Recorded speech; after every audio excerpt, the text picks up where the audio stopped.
The thing is, you are the problem. You are your own problem. Whatever you think you are creates your problems. And whatever you do to try and address those problems, your solutions, will create new problems. Because you don't exist. You're a concept. At the same time, you're a concept that is trying to realize itself, that's trying to make itself real. And it does that by creating structure, which could be structure in the brain, it could be structure in real life. It just means that it is a repeatable thought or a repeatable object that gives you support. You see, in a way you could say there's two objects in the outside world. There's the dead object and the living object. The dead object are things, and living objects are organisms. And within organisms you have two types of organisms. You have non-identifying organisms that are just beings, and you have self-identifying organisms that are conscious of themselves. There the problem gets created. Once you're conscious of yourself, you're screwed. The mind fuck is infinite, and it's there, and it's not to be stopped. It's only to be looked through.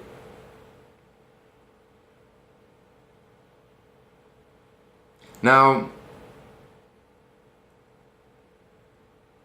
the self-identifying object, which I call a medium, and it's not completely inherent to self-identifying. A medium is an object that processes things, right? It has input, it has output, it has a process, it has a potential, it has a perspective on things, it has a certain bias, right? A medium is an interpreter, a reactor, or whatever you want to call it. It is something like you that has input, does something with the input, translate, interprets, whatever, and then has an output, a reaction. But you could also say that a bank is a medium, the road is a medium, capitalism is a medium, money is a medium. It's all a medium. It all has a process that interprets an input and creates a different output. And that output usually has a pattern, because the medium is predictable in the sense that it has a certain way of looking at the world. It has a bias, it has a perspective, it has a context.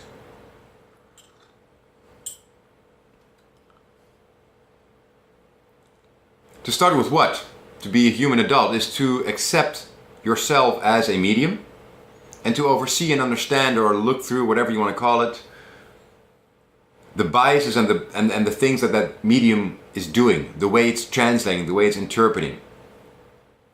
And if you put that with the fact that it's a self-identifying medium, then you realize that what this medium that you are, the what that you are, what it's doing is it's interpreting self through the outside world. It's trying to identify itself through the things that it sees and the things that it feels and the things that it thinks, right? So all impulses become interpretation of identity. And it has a certain want or a certain need for identity, right? It wants to know who it is, why it is, right? It wants to understand. And meaning is what God needs. We are an animal, we are a God. Both beings are looking for immortality. Both beings are looking for reproduction.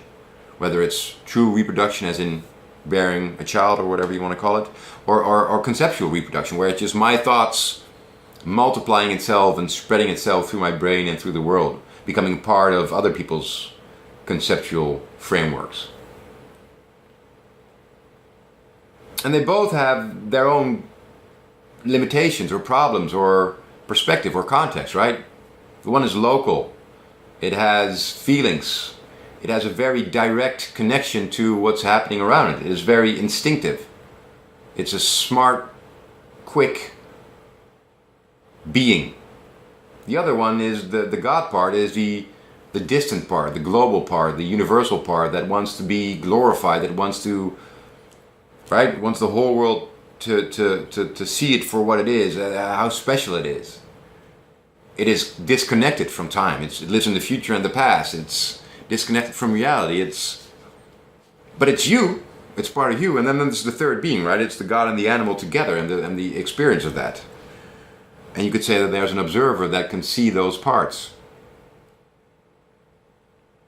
But this package, this medium, with a need for self-identification, right? Who am I? Who am I? We need to identify. Creates all problems. Because you cannot identify yourself correctly unless you identify yourself generally, right? As a medium that self-identifies. But specifically, well, what is the exact identity that I have? It's impossible, because identity, conceptual identity, is a structure. It's a fixed thing. You need to say, I am this and not that, right? This is me, this is not me. But life, reality, is not static. It's moving. It's never static. It cannot be captured in a static thing. You are as static as you are going to get, and you're not static at all. Everything within you is moving all the time. It's the movement that creates the idea of staticness, right? Life is the beating of the heart. It's not the beat or the non-beat, it's the beating. Like blood, that's what life is, right? Blood is only useful if it's flowing through your veins.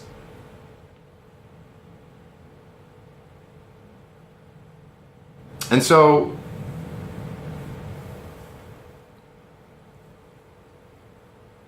you only exist in the movement, in the thinking, in the feeling, in the being.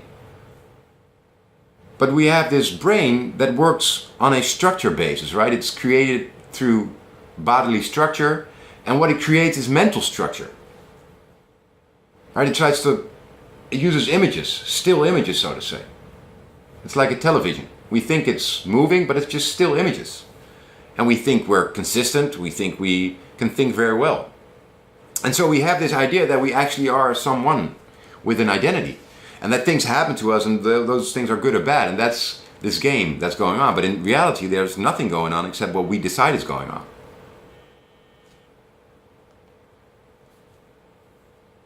And that's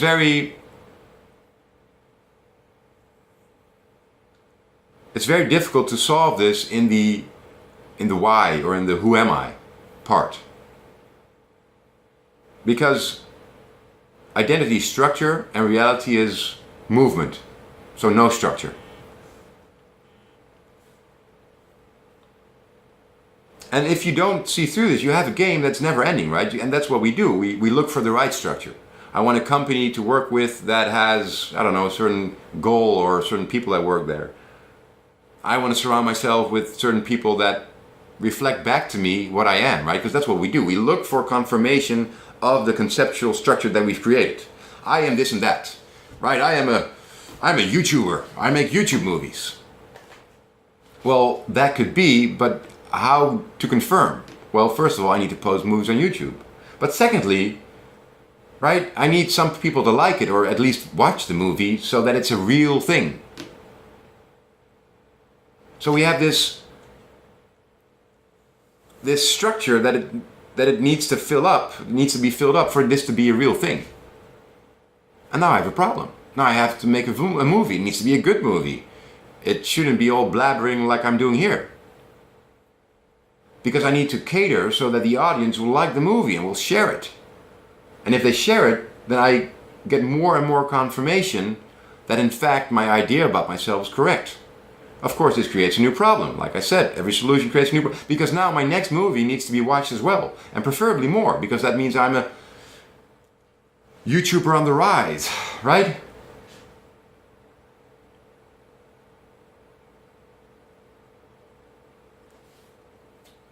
So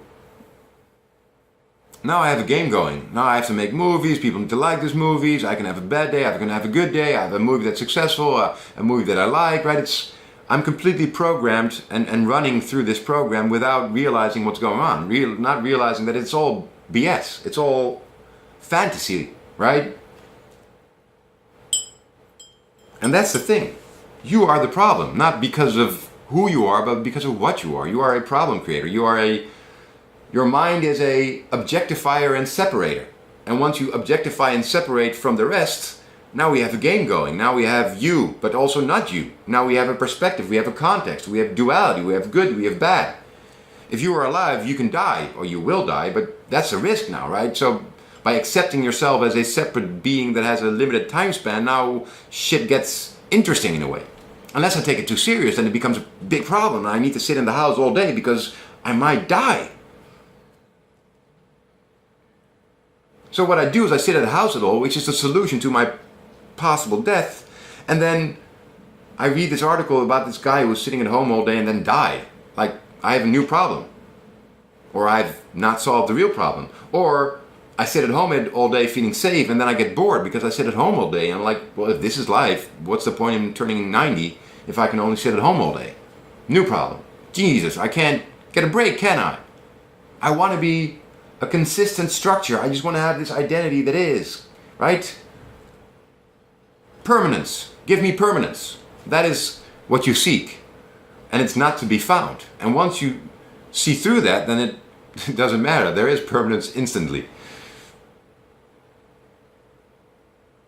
But if you seek it, it's not there. Seeking the permanence is the confirmation of it not being there, because if you need to seek it, it's apparently lacking. And it is lacking in that regard. Your identity can never hold up. So don't identify yourself with the structure, identify yourself with the process. Don't identify yourself with the why, identify yourself with the what. At least then you can get a little more realistic. Which makes it a lot easier to accept this whole thing and to kind of negate in a way that you could call free will, or what I call forced free will.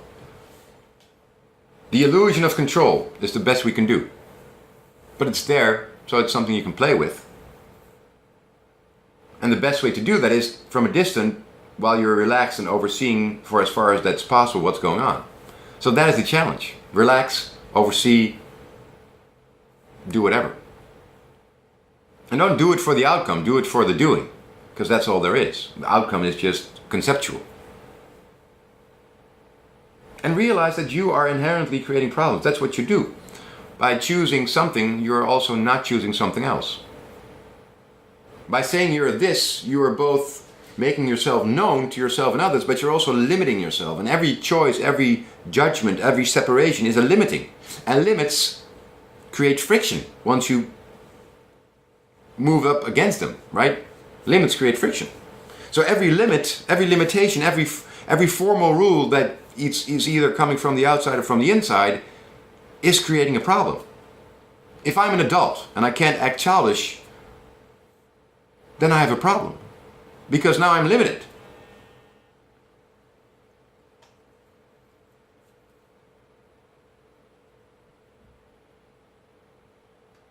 And so adulthood is beyond that labeling. But I can't explain adulthood as a concept if it's beyond labeling, because then... But I'll try to tackle that in another movie. The point is that even freedom is limiting if it has to live up to certain expectations, right? It's like with the spiritual thing, people say you need to let it go, but letting go is a form of control. So it isn't the one or the other, it's the game, it's the movement between those. And you need to be playing with that, looking through that, and not looking for one or the other. Anyway, it was just a free form rant to kind of tackle some things where what I really wanted to make clear is that you are the problem and all your solutions are your problems, your new problems.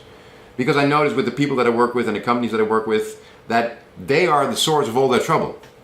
And they can never solve those problems if they don't start looking through themselves as what they really are and not so much as what they think they are, right? The identity that they give themselves or think they are, whatever.